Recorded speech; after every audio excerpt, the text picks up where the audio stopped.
Hey, what's going on, you guys? I am Thunder Kelly, and this is Big Sorrell. all right. So, this is what's going on. I checked out Vic's Facebook page, and on his page, on his what is it? Your Profile picture. Profile picture. On the profile picture, his profile picture says "Stop killing black people." And I gave him kudos, like, all right, come on, white man, you wanna stop killing black people. So I went to Vic and I wanted to know, hey Vic, why did you put on your profile pic to stop killing black people? And his response is going to be, Simply, I think I'm one of the white people that's had enough. It's finally happened enough that I am ready to act and have to act. And what's interesting is some of the responses that I've gotten. A lot of people are very supportive and they understand why I would post a profile pic that says "Stop killing black people." One person in particular offered her thoughts about why not stop killing people, period. And while I understand where that person is coming from, I thought, well, there's a little more to it than that. The whole reason that we're shining a light on the fact that we need to stop killing black people is because, of course, we don't want anybody to get killed, but there is a specific atrocity that has to be addressed with black people being unnecessarily killed. And most of the time, unfortunately, by law enforcement. And so when we say stop killing people and we don't specifically address the situation that's going on with black people being unnecessarily killed, then it tends to take us into this place of generalizing, okay, which is basically apathetic. okay, It invites, as I like to put it, invites this energy of apathy into the situation. And when there's apathy, then there's oftentimes not a need to act. Well, I found it very moving, and I told you that personally. I even put on there, hey Vic, I love you. I found it very moving because, and we're just having a candid conversation, to see not only my friend, my brother, and my colleague put something like that up, but to also see a white man who I felt was conscious and says, okay, I see what's going on, because there are some white people or even some people who don't feel as if black people are targeted. They feel as if, well, if you follow the law, if you do this, if you do that, then maybe you wouldn't be killed. But again, I just felt as if, you know, what you put, your post, it was enlightening. It was the most moving thing to me to see my white counterpart, my friend, see a need for us and actually do something about it. So. Well, which brings another interesting point about a little confusion around the whole Black Lives Matter concept. You know, some people have suggested to me that all lives matter.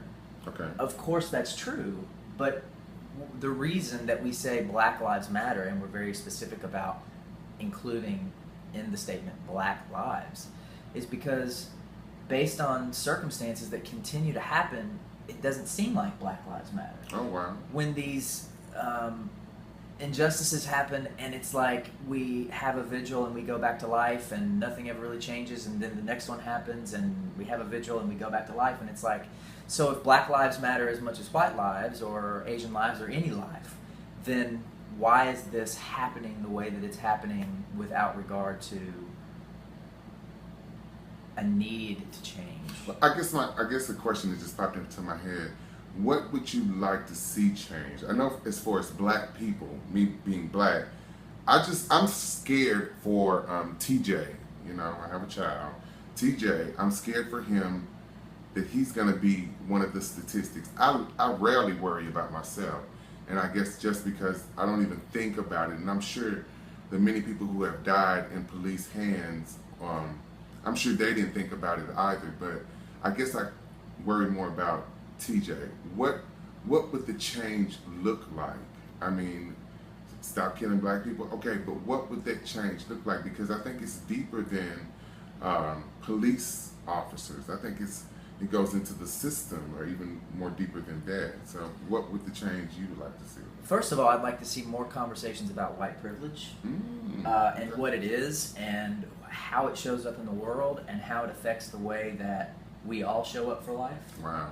Um, That's powerful to hear you say that again. I totally love when you are just real and conscious, and to say white privilege to me is empowering as a black man, because I sometimes feel like, well, they got privilege because they're white, but then if you say that to some of your white counterparts, they'll say that I'm throwing the racist card, which I didn't know that there was a certain such card, but they'll immediately say, hey, you're throwing a racist card, so I'm sorry, but go ahead. no, and I used to live in a world where that was the truth. Okay. So I'm very familiar with how people can feel like people play the race card. Then you start to think about, well, when you go into a hotel, is there white shampoo or black shampoo? Black hair shampoo. When you go to find a Band-Aid, what color is it? Flesh tone? What color flesh? You start to think about these little insidious things Wow. that are seemingly nothing, but yet are everywhere in our society, that overvalue a certain color of skin Wow. or a I certain never way of. thought about that. You never thought about that? No, you know what? I think I've gotten so numb and used to it. Like when I do go into a hotel and I see a certain type of shampoo, I immediately say that ain't for me. Right.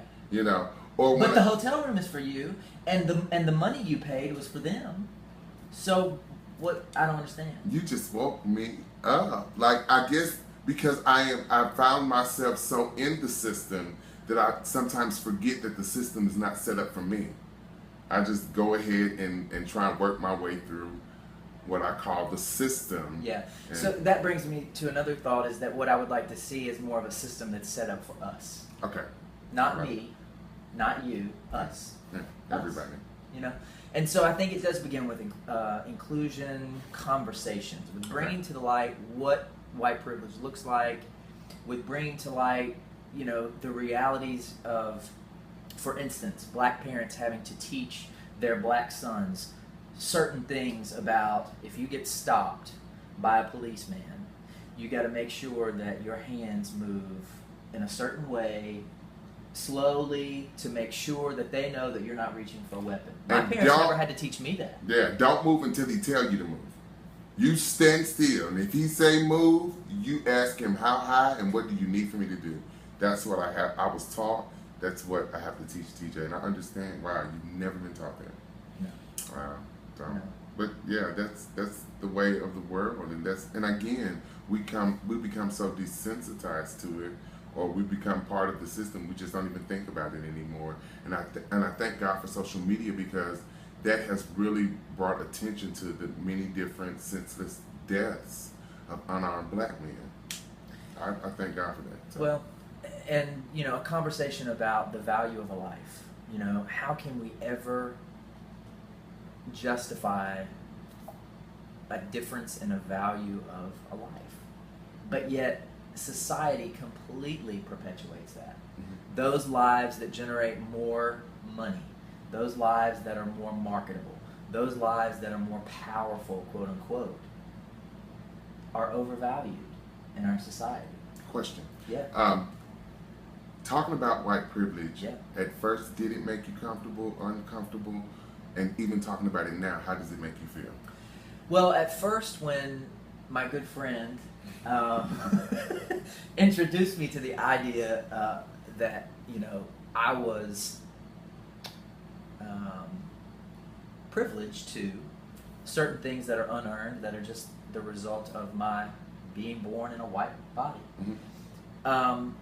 At first, I was resentful of that, because I thought, but you don't know my heart, and you don't know how I want to help and what I'm trying to do.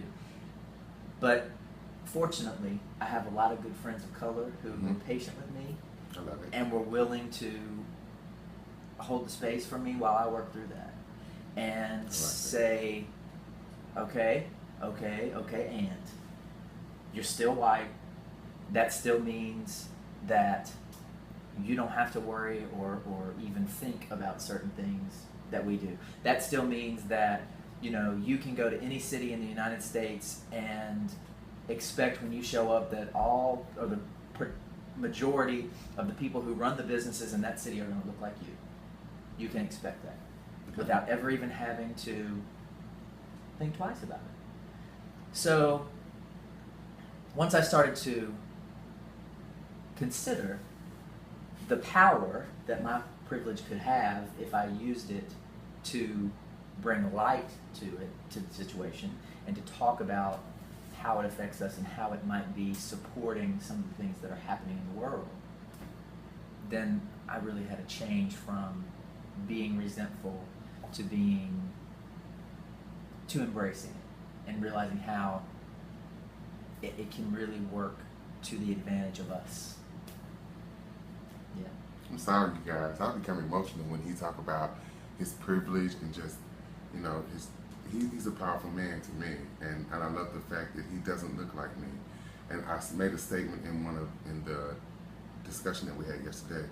I am not my brother's keeper. I am my brother. That's right. No matter what color, race, creed, sexuality, I am my brother. When I look at someone else, I see myself.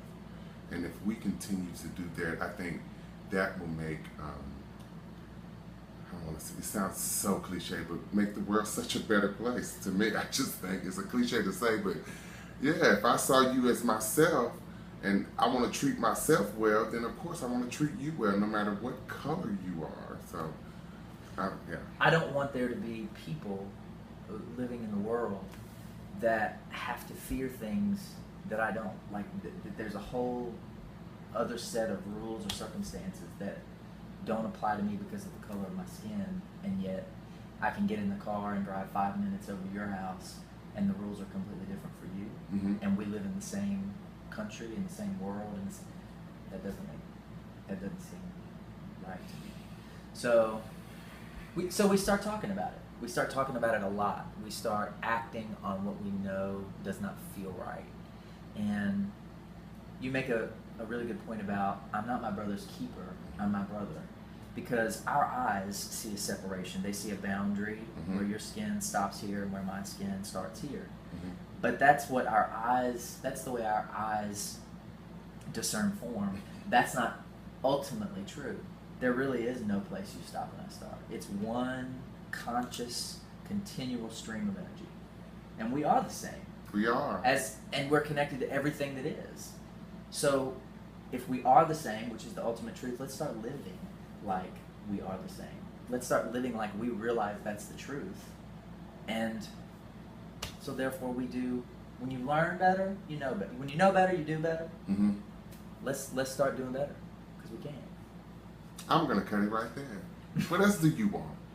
I thought it was great that you approached me about having a candid conversation on video and I want to have about race. So this is only the first time for us to even speak about race, because I think we can go even deeper. We're just talking about the surface level of it.